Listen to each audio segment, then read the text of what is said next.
오늘 하나님께서 우리에게 주시는 하나님의 말씀은 고린도전서 3장 9절입니다. 다 같이 한 목소리로 받들겠습니다. 시작. 우리는 하나님의 동역자들이요 너희는 하나님의 밭이요 하나님의 집이니라. 아멘.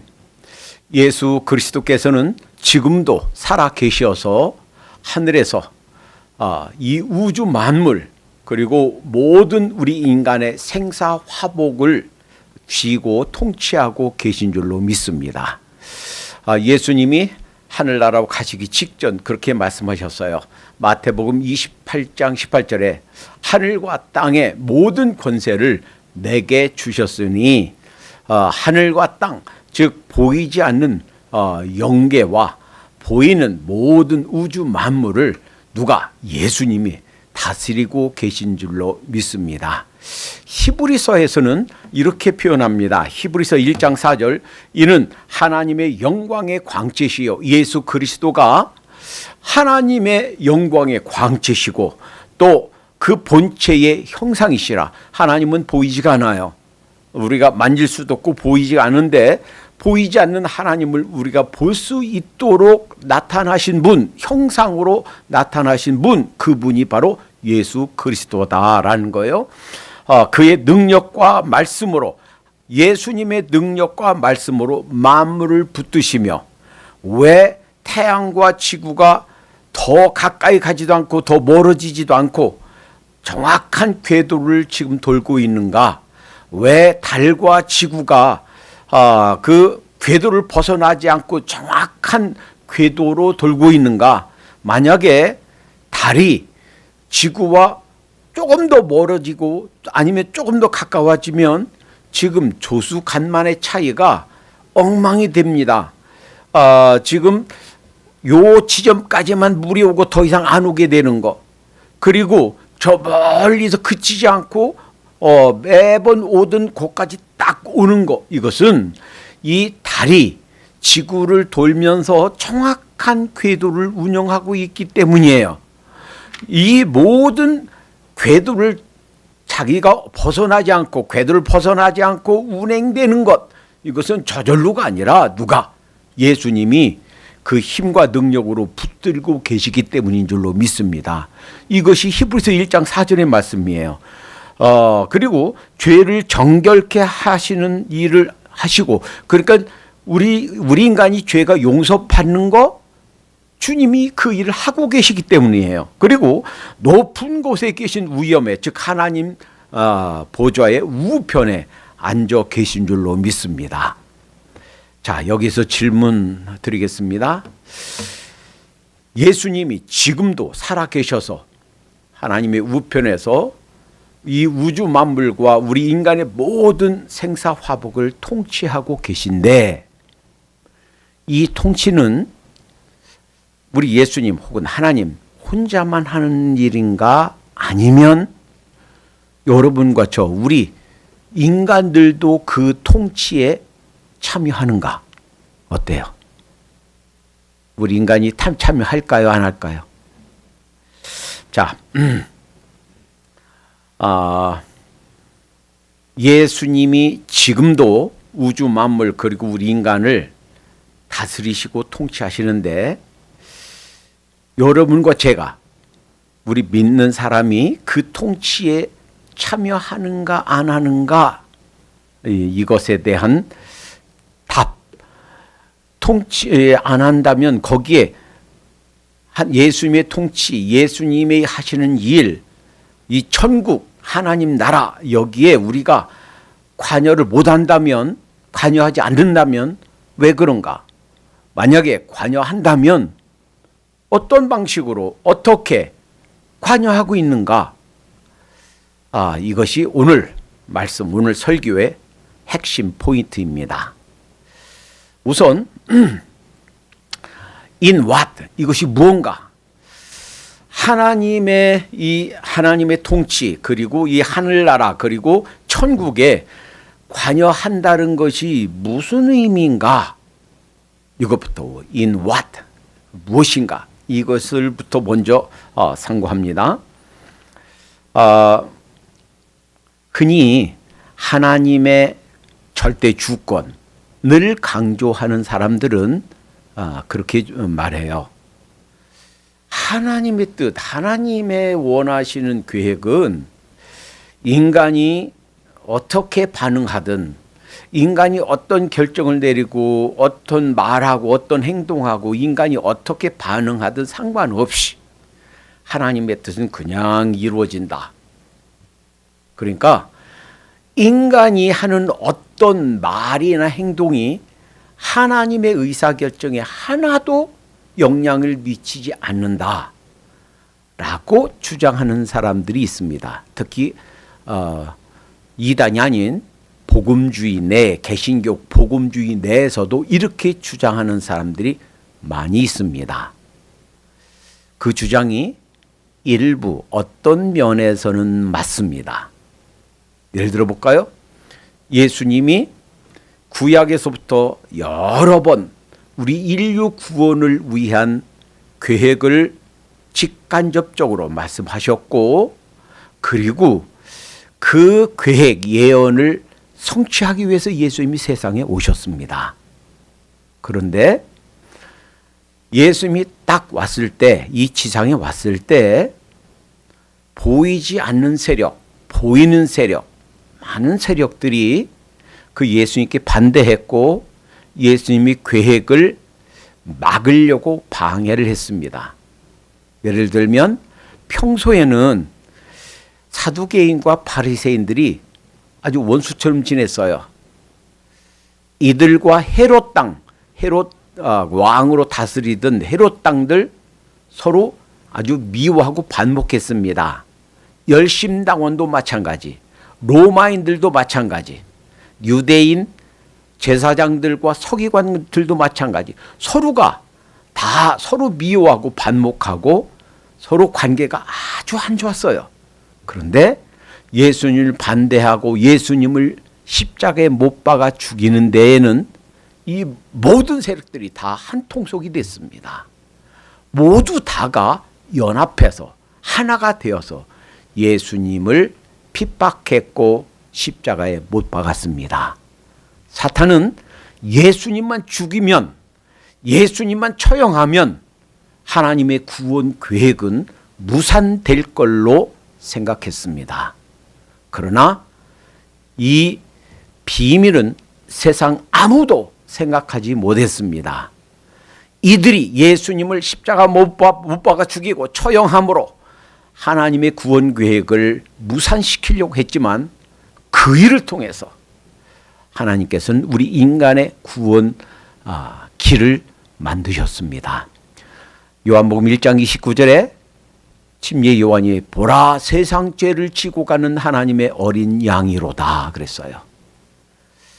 여러분, 우리가 지난주에 이제 우리 구약 성경 읽어가면서 레위기를 읽었어요. 레위기 1장부터 레위기는 어떻게 하나님께 제사 드리는가, 어떻게 거룩해지는가, 어떻게 죄사함 받는가 하는 것을 가르쳐 주세요. 1장 초반부터 우리가 죄 용서 받기 위해서 제사장이 소나 양을, 짐승을 데려다가 거기다 안수하라고 그랬어요.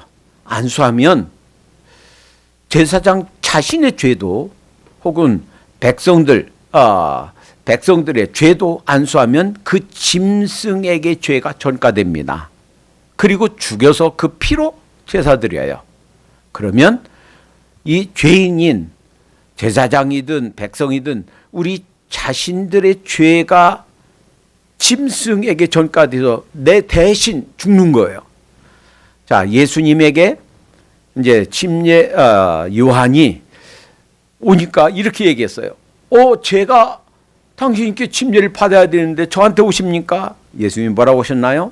이제 허락하라. 그리하여 하나님의 의를 이루는 것이 합당하니라. 그 소리 듣고 침례를 줬어요. 침례가 뭡니까? 그 구약에서 제사드리던 제사법, 짐승에게 안수해서 그 죄가 전가되는 거.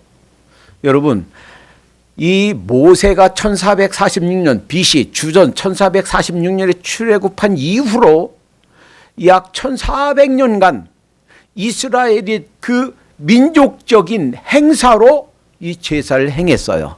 그게 뭐예요? 사실은 가르친 거예요. 이 제사는 그림자예요. 그리고 그것의 그림자의 실체.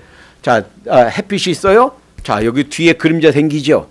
이 그림자가 바로 제사법이고 그 실체, 그림자를 만드는 실체가 예수 그리스도예요. 예수 그리스도께서 십자가에서 돌아가실 것을 가르치신 것. 우리 모든 인간의 죄를 용서받는 길이 무엇인가 가르치기 위해서 약 1400년간 제사법을 통해서 그림 언어로 우리에게 교육하신 것이다라는 거예요. 그래서 침례 요한이 안수하고 물속에 들어가서 침례 받을 때 그렇구나. 우리 모든 인간의 죄를 지시고 돌아가시는 것이다 라는 걸 상징적으로 보여주신 줄 믿습니다. 자, 예수님이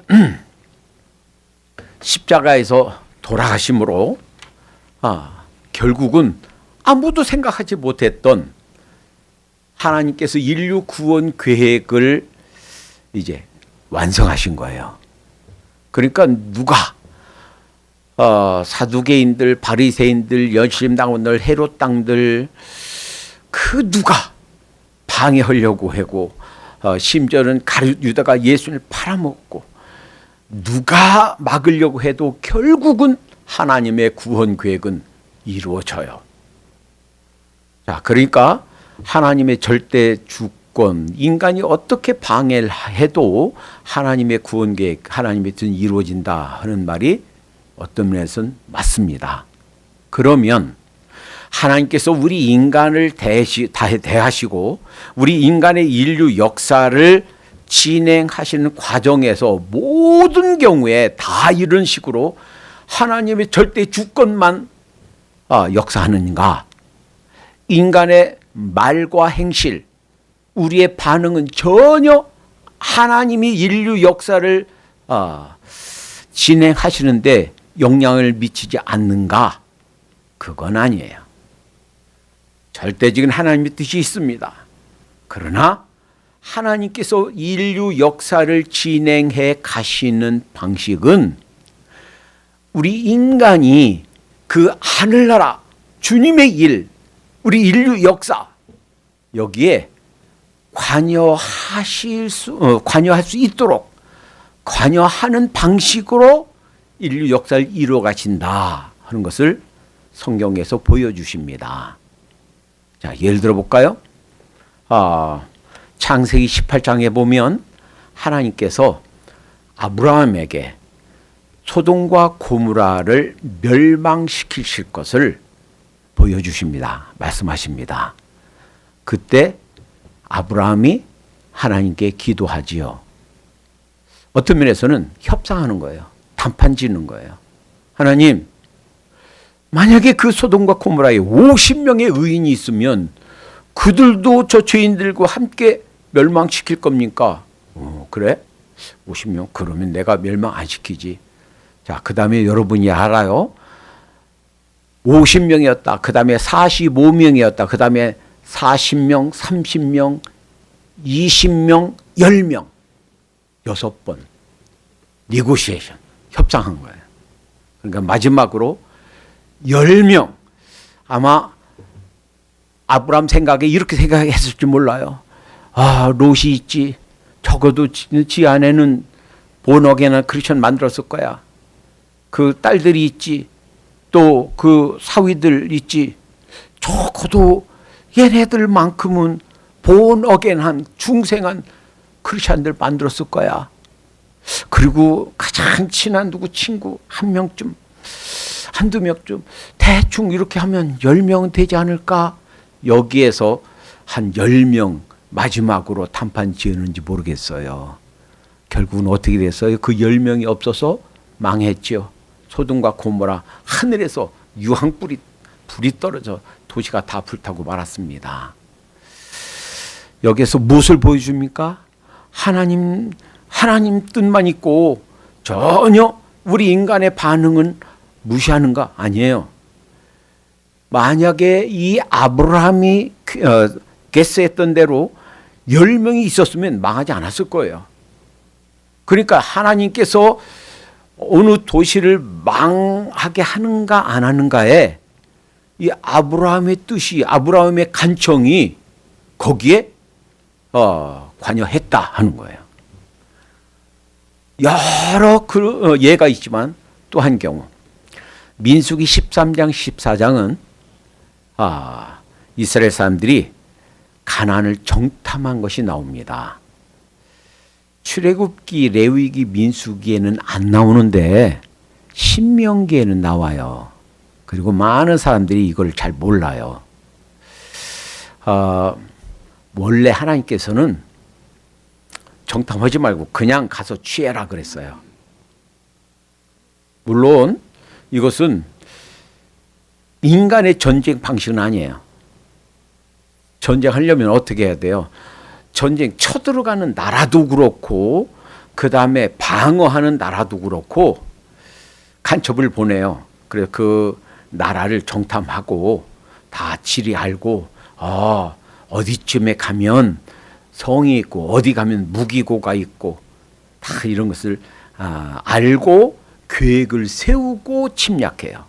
방어하는 쪽에도 그래요. 우리나라 1592년 임진왜란 때도 선조가 일본에 2명의 간첩을 보냈어요. 스파이를. 그래서 보고 왔는데 참 당쟁 때문에, 당파 싸움 때문에 한 명은 있는 그대로 보고했어요. 일본이 곧 우리나라 쳐들어오려고 합니다. 그런데 갔던 스파이 중에 한 명은 아니요, 일본 전혀 안 쳐들어올 겁니다. 그래서 결국은 준비를 못했던 거예요. 그리고 율곡 선생이 이 10만 대군을 양성해야 됩니다 라고 했지만 받아들이지 않아서 결국은 임진왜란 때 이렇게 큰 살상을, 피해를 본 거예요.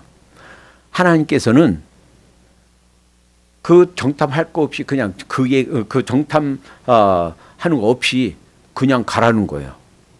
어디에 성이 있고 어디에 물이 있고 어디에 아주 진지가 있고 그런 거 상관없이 가라는 거예요. 만약에 그냥 그 말씀에 순종해서 갔더라면 40년 동안 광야 방황하는 거 없었을 거예요. 그런데 이 족장들이 와서 모세한테 와서 얘기한 거예요. 모세요, 우리가 정탐하게 해주시오. 다른 데는 안 나오는데 신명기에는 나와요. 정탐하게 해주시오. 어디에 성벽이 있는지, 어느 길로 가야 지름길인지, 어디 가야 물을 얻을 수 있는지 알아야 될 거 아닙니까? 여러분, 그거 안다고 대책이 생겨요? 안 생겨요. 바로 얼마 전까지도 이 사람들은 430년간 종살이 했어요. 싸움을 위한, 전쟁을 위한 훈련이 없어요. 대책이 없어요. 그거 안다고 해도 하나님의 명령은 모르는 상태로 그냥 가라는 거예요. 그러면 하나님께서 다 책임져 주시고 이기게 하시고 그 땅 정복하게 해 주신다는 거예요. 그런데 그 한 명씩 12명 정탐을 하게 해달라고 그 모세한테 요청해서 모세가 기도해서 그래 그러면 정탐해라 하고 허락을 했던 거예요. 정탐해서 그 지형 알아도 몰라도 대책은 없어요. 전술이 없어요. 왜? 싸움 경험이 없고 군사 조직이 없고 또 그 군사 지도를 지도할 수 있는 장군이 없고 어떻게 알아요? 언제 그 훈련 받고 언제 그런 걸 배우나요? 자, 결국은 그래서 문제 생겼던 거예요.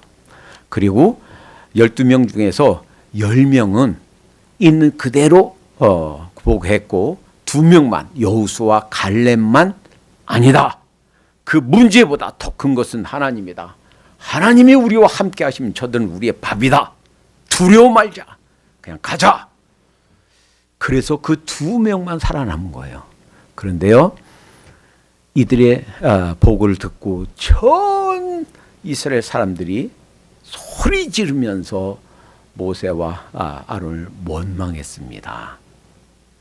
이 소리 듣고요, 하나님이 굉장히 화났어요. 분노하셨어요. 그리고서 하시는 말씀이 민수기 14장 12절, 11절, 12절이에요. 제가 읽어드리겠습니다. 여호와께서 모세에게 이르시되 이 백성이 어느 때까지 나를 멸시하겠느냐? 내가 그들 중에 모든 이적을 행한 것을 생각하지 아니하고 어느 때까지 나를 믿지 않겠느냐? 내가 전염병으로 그들을 쳐서 멸하고, 남자 장정만 한 60만이니까 대략 그에 해당하는 여자들 60명, 20세 이하 청소년과 어린이들, 노약자들 다 하면 약 200만 명이 넘을 거예요. 최소로 잡아서 200만 명만 잡아서 그 사람들 다 죽이겠다, 전염병으로. 지금 이 코로나 이걸로 다 죽이듯이 전체 다 죽이겠다는 거예요. 그리고 그 다음에 뭐라고 하시냐면, 그들을 쳐선별하고 너로, 모세 너 한 명부터 시작해서 너로 그들보다 크고 강한 나라를 이루게 하리라. 내가 새롭게 이스라엘 민족을, 하나님의 백성을 만들겠다. 다 쳐서 죽이고 너 한 명부터 시작해서 새로운 하나님의 백성을 만들어 가겠다. 여러분 같으면 어떠겠어요? 저도 아마 그럴지 모르겠어요. 내가 그런 믿음의 조상이 되네. 아이고, 하나님, 당연하옵니다. 하나님께서 그렇게 하는 것은 제가 이해합니다. 그렇게 하시옵소서 했으면 성경의 역사가 달라졌을지 몰라요. 그런데 19절에 모세가 이렇게 기도합니다. 구하옵나니 주의 인자와 광대하심을 따라 이 백성의 죄악을 사하시되, 하나님의 인자심이, 하나님의 사랑이 끝도 없이 크지 않으십니까? 그러니까 이 하나님의 인자의 광대하심을 따라 이 백성의 죄악을 사하시되 애굽에서부터 지금까지 이 백성을 사하신 것 같이 사하시옵소서, 용서해 주세요. 이렇게 기도한 거예요. 그러니까 20절에 여호와께서 가라사대 내가 내 말대로 사하노라. 그러니까 이 백성들이 용서받은 것, 거기서 멸망받지 않은 것은 누구 때문이에요? 모세의 기도 때문이에요. 시간상 이제 생략하겠는데 그 뒤에 또 한 번 하나님이 이렇게 말씀하십니다. 그래, 너희 가라. 가서 취해라. 그런데 나는 함께 안 가겠다. 그러니까 이 모세가 또 기도합니다. 하나님께서 함께 가지 않으시면 됩니까? 결국 모세가 기도해서 하나님이 그래, 그럼 나도 갈게, 함께 가겠다, 바꾸신 거예요. 그러니까 하나님께서 이 인류를, 우리 인간의 역사를 다스리고 통치하시는 방식에 있어서 하나님의 뜻대로만이 아니라 모세의 기도, 모세의 간청이 하나님의 뜻을 바꾼 거예요. 또 있습니다. 이 오죽했으면 요나가 이 하나님의 사자, 하나님의 이 대변자가 하나님의 말씀 받고 도망쳤겠습니까? 불순종하려고, 니느웨 백성들 복음 전하지 않으려고. 결국은 물고기 뱃속에 있다가 나와서 전하는데, 그 전하는 메시지가 아주 간단 한마디예요. 요나서 3장 4절입니다.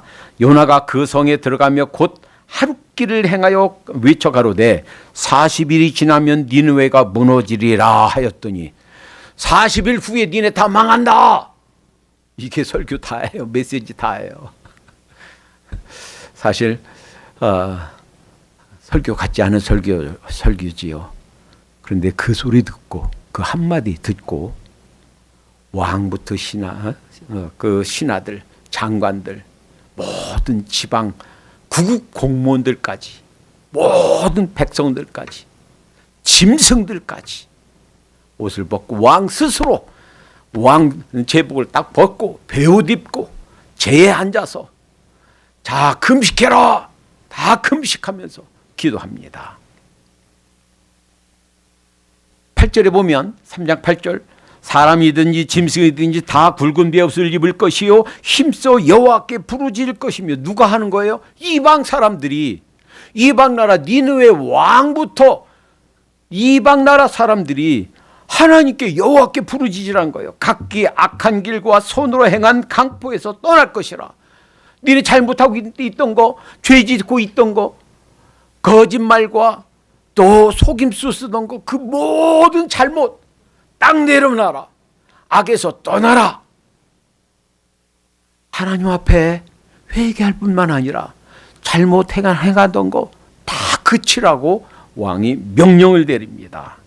그러면서 9절 하나님이 혹시 뜻을 돌이키시고 그 진노를 그치사 우리로 멸망치 않게 하시리라. 그렇지 않을 줄 누가 알겠느냐? 자, 이것을 하나님이 보셨을까요? 안 보셨을까요? 보셨어요. 그들의 기도를, 그들이 이방 사람들이 여호와 하나님 그 기도를 들으셨을까요? 안 들으셨을까요? 들으셨다는 얘기예요. 보았다는 얘기예요. 왕부터 전 백성들이, 짐승들까지 먹는 것도 금하고 제복 벗고 베옷 입고 제에 앉아서 기도하는 회개를, 악행을 딱 그친 것을 보았단 말이에요. 그래서 10절에 이렇게 말합니다. 하나님이 그들의 행한 것 곧 그 악한 길에서 돌이켜 떠난 것을 감찰하시고 우리 잘못한 것 딱 그치는 거, 회개한 거 다 보셨단 말이에요. 감찰하시고 뜻을 돌이키사 멸망시키겠다 하는 요나에게 주셨던 그 메시지를 바꾼 거예요. 뜻을 돌이키사 그들에게 내리리라 말씀하신 재앙을 내리지 아니하시니라. 그러니까 니느웨 사람들을 향한 하나님의 재앙이 누구 때문에? 니느웨 왕과 관리들, 구국 공무원까지 높고 낮은 모든 공무원들, 모든 백성들, 짐승들까지 그들의 악함과 그들의 말과 그들의 회개와 그걸 보시고 하나님의 뜻을 돌이키셨다라는 거예요. 그러니까 이 하늘나라에 관여하는 방식은 아브라함과 모세처럼 그들의 기도가 하나님께서 이 우주 만물을 다스리시는 통치에 관여한다, 영향을 미친다 하는 것과 또 하나, 이 니느웨 백성들의 행위, 잘못하던 거, 거짓말하고 속이고 어떻게 해서라도 좀 더 일을 취하려고 했던 그 모든 속임수들 딱 그치는 거, 그 행동, 이것이 하나님의 통치를 바꾸셨다, 하나님의 뜻을 바꾸셨다 하는 거예요. 이 하나님 하늘나라에 관여하는 방식은 우리의 말과 우리 지상에서 하는 우리의 행실이 하늘나라에 관여하는구나 하는 것을 알게 됩니다. 그러니까 이 하늘나라에 관여하는가 안 하는가 한다는 얘기죠. 그 외에도 수많은 예가 있습니다. 대표적인 세 가지 예만 본 거예요. 관여하는 방식은 우리 기도다. 그러니까 우리가 선교사님들 위해서 기도하는 거 우습게 생각하지 마세요. 그들이 갖가지 만나는 상황마다 어떻게 승리하는가 우리가 하는 기도로 승리하는 줄로 믿습니다. 그 다음에 우리의 행실, 하나님 앞에 정말 바르게, 정말 아름답게, 정말 이 세상에 악이 제도화되지 않도록, 악이 합법적으로 이 시스템으로 만들어지지 않도록 우리가 하는 작은 노력, 이런 것들이 결국은 우리가 하늘나라에 관여하는 것이다. 말과 우리 행동으로 관여한다 하는 거예요. 오늘 본문에 우리는 하나님의 동역자들이요. 자, 동역자가 뭡니까? 동역자, 함께 이루는 사람이죠. 동역자란 헬라어는 쉐네르고스 하는 건데, 순 하는 함께 하는 말이에요. 그 다음에 에르곤 하면 행동하는 거예요. 함께 행동하는 거예요. 이 말에서 흔히 영어에 시너지 하는 말이 나왔어요. 가만히 있으면 힘이 안 나요. 그런데 2명이, 3명이 함께 하면 시너지 효과가 있어요. 혼자 기도하면 물론 기도 되죠. 그 기도할 수 있어요. 그러나 둘이 모이고 셋이 모이면 더 힘이 나고 시너지 효과가 나요.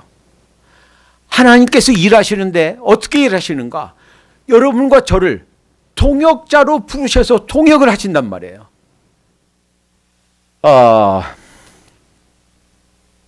하나님께서 어떻게 동역하시는가 하는 것은 오늘 본문의 조금 더 앞에 3장 6절에 보면 이렇게 말씀하십니다. 나는 심었고, 이거 나는 바울이에요. 나는 심었고 아볼로는 물을 주었으되, 그러니까 심었다는 얘기는 복음을 전한 거예요. 아직 예수를 믿지 않는 사람들에게 복음을 전한 거예요. 그리고 아볼로는 그 복음 들어서 본 어겐한 사람들이 잘하도록 성경 공부 가르치고 말씀으로 제자 양육하고 성장하도록 도왔다는 얘기예요. 그러니까 하나님께서 어떻게 동역하시는가? 여러분과 저를 동역자로 삼으셔서 어떻게 동역하시는가? 하나님 말씀을 전하는 것. 여러분, 이래요. 사탄은요, 육체가 없어요. 그러니까요, 악한 영들 사탄 두려워할 게 아니에요. 물론 방심하거나 자만하면 안 돼요. 에이, 사탄 악한 영들 아무것도 아니야. 방심하면 안 돼요. 그러나 두려워할 존재는 아니에요. 왜? 육체가 없기 때문에 직접적으로 우리한테 아무것도 못해요. 사탄이 육체가 없기 때문에 사람을 통해서 역사하는데, 사탄이, 악한 영이 할 수 있는 것은 단 한 가지예요. 우리에게 나쁜 생각, 부정적인 생각, 악한 생각을 넣어주는 거예요. 우리의 감정을 건드리는 거예요. 그래서 그런 상황에 화를 안 내? 화 안 내면 그건 사람도 아니지. 여자도 아니야. 어떻게 남자가 돼서 그런 말 듣고 우리 감정을 자꾸 부추겨요. 화나도록. 그런데 하나님께서도 예수님이 우리 인간의 육체를 입고 오셨고, 그래서 우리 인간의 모든 걸 직접 경험하셨고 부활하셔서 지금 주님 품에 올라가셨어요. 그리고 나머지 일은, 예수님이 하려고 했던 모든 일은 육체가 있는 우리에게 위임하셨어요. 예수님이 이 이뤄놓으신 십자가 사역을 가지고, 이 십자가 은혜를 가지고 들어야, 이 복음을 들어야 구원받는데, 그 듣게 하는 거 누가? 예수님 대신 육체가 있는 우리가 해야 될 일이에요. 그래서 가서 모든 족속으로 제자를 삼아 가서 복음을 전하는 일, 여러분과 제가 할 일이에요. 우리가 복음을 전할 때 그 주님을 알지 못하는 영혼들, 주님의 사랑이 이거다, 십자가 비밀, 이 은혜가 이거다 라고 하나님 말씀을 가르쳐 줄 때 하나님과 함께 일하는 거예요. 하나님의 동역자가 되는 거예요. 이것을 통해서 하나님 대신 하나님과 함께 일하는 거예요. 우리가 이 말씀을 듣고 공부하고 잘하게 되는 것도 마찬가지예요. 이 세상의 빛을 행하기 위해서 이 말씀대로 우리가 준행하는 것, 내가 작은 사회가 밝게 되기 위해서 작은 노력하는 것 똑같아요. 이것도 하나님께서 우리를 동역자로 삼아서 우리와 함께 일하시는 줄 믿습니다.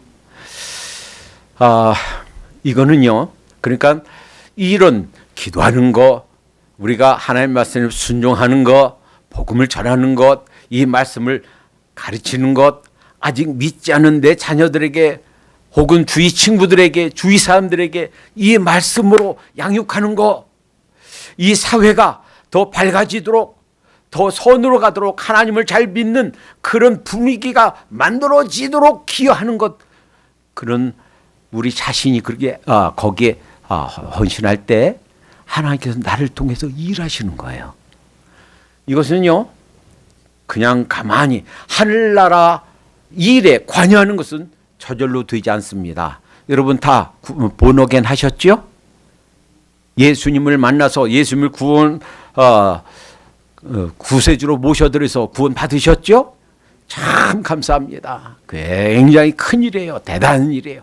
그런데 이것이 다 된 것이 아니고 거기서 머물러서는 안 돼요. 많은 그리스도인들이, 한국과 미국에 있는 많은 우리 크리스찬들이 여기서 머물러요. 30년, 40년, 50년 신앙생활해도 그냥 내가 죄에 물들지 않고 내 신앙만 잘 지키면 돼 라고 생각하고 거기에만 몰두하면 사실은 하늘나라 이 천국에 관여하지 못하는 삶이에요. 이것은 어린아이의 신앙이에요. 여기서 그치면 안 돼요. 여러분, 내가 내 신앙만 잘 지키면 된다, 이것은 그냥 내 무사 안일 평안한 삶에 안주하는 거예요. 그러면 안 돼요. 하나님께서 우리를 부르시되 그것만을 위해서 부르신 게 아니에요. 하늘나라 일에 관여하라고 부르신 거예요. 그래서 신앙이 얼마만큼 성장했는가 하는 것은 하늘나라 일에, 천국에 내가 얼마만큼 관여하는가, 여기에 따라서 달라져요. 신앙이 성숙했다, 성숙한 신앙이다 하는 것은 뭐냐면 내가 얼마만큼 하늘나라 일에 관여하는가, 그걸로 측정할 수 있어요. 어린아이들 보세요. 어렸을 때 1살, 2살, 3살, 4살 때는요, 자기만 알아요. 엄마도 아빠도 형아도 누나도 다 자기만 위해서 자기 먹을 것만 챙겨달라고 떼쓰지요. 조금 크면요, 동생들 돌볼 줄 알아요. 제 바로 위 누나가요, 학교를 늦게 갔어요. 초등학교를. 우리 엄마가 그래요. 저하고 제 바로 밑에 동생 업어서 키웠대요. 동생 업어 키우느라고. 심지어요, 제가 홍역할 때 누나가 남자니까 덩치가 클 거 아니에요. 어린애지만 누나가 자기도 홍역하면서 온몸이 빨갛게 그 꽃이 일었는데 그 어려운데 저를 업고 피척피척 논두끼 갔다는 거예요. 조금 성장했다, 어린이 되었다는 것은 뭔가 돌볼 줄 아는 거예요. 나보다 힘들고 나보다 어리고 아직 하나님을 만나지 못한 그 영혼 위에서 뭔가를 챙길 줄 아는 것, 그게 성장한 거예요. 여러분, 하늘나라 일에 관여하지 않는 사람은요, 사탄에게 치명적이지 않습니다. 이런 사람에게는 믿는 것 때문에 오는 고난과 핍박이 없어요. 무사 안일에 안주하기 있는 사람한테는 어려움이 없어요. 그런데 하늘나라 일에 관여하려고 하면 더 열심을 내고 이 사탄에게 치명적이면 그냥 두지 않아요. 사탄이 방해를 해요. 고난이 와요. 이런저런 핍박이 와요. 참 견디기 어려운 그런 어려움이 있어요. 왜? 그 일을 포기하게 하려고. 그러니까 오늘 이 말씀 속에서 이걸 기억하십시다. 하나님께서 나를 동역자로 부르셨어. 예수님이 하시려고 했던 일을 이제는 육체가 있는, 아직까지 육체를 가지고 움직일 수 있는 나한테 위임하셨어. 내가 여기서 가만히 내 신앙만 지키려고 안주하고 있으면, 무사 안일 가운데 있으면 예수님의 명령을 순행하지 않는 거야 라는 것을 기억하시고, 내가 할 수 있는 선한 일이 무엇인가 찾도록 하십시다. 내 주위에 있는 사람들에게 내가 해야 될 일이 무엇인가, 내 자녀들에게, 내 친척들에게 해야 할 일이 무엇인가, 주님 깨닫게 해주세요. 기도하고 이 하늘나라 일에 관여하도록 하십시다. 하늘나라 확장에 주님께서 원하신 그 큰 뜻을 나를 통해서 이루어지도록 하나님께서 여러분과 저를 동역자로 부르셨습니다. 그 다음에 또 뭐라고 그래요? 하나님의 밭은 뭐예요? 주인이 거기 경영하는 거예요. 심고 거두고. 그럴 때 하나님의 밭이에요. 우리는 하나님의 집이에요. 서로가, 우리 개인이 성전이고 이 성전인 개인들이 모아진 이 공동체 교회가 하나님이 거하시는 성전이에요. 하나님의 집이에요. 그래서 지금도 에베소 2장에 이 한 명 한 명이 불어나면서 하나님의 성전이 지어져 간다 그랬어요.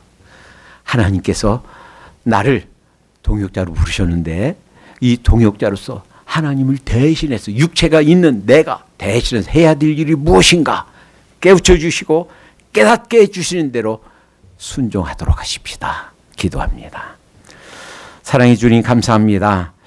저희를 하나님의 동역자로 부르셨는데 하나님을 대신해서 해야 할 일이 무엇인지 깨닫게 해주시고 그 일에 열심 낼 수 있도록 인도해 주시옵소서.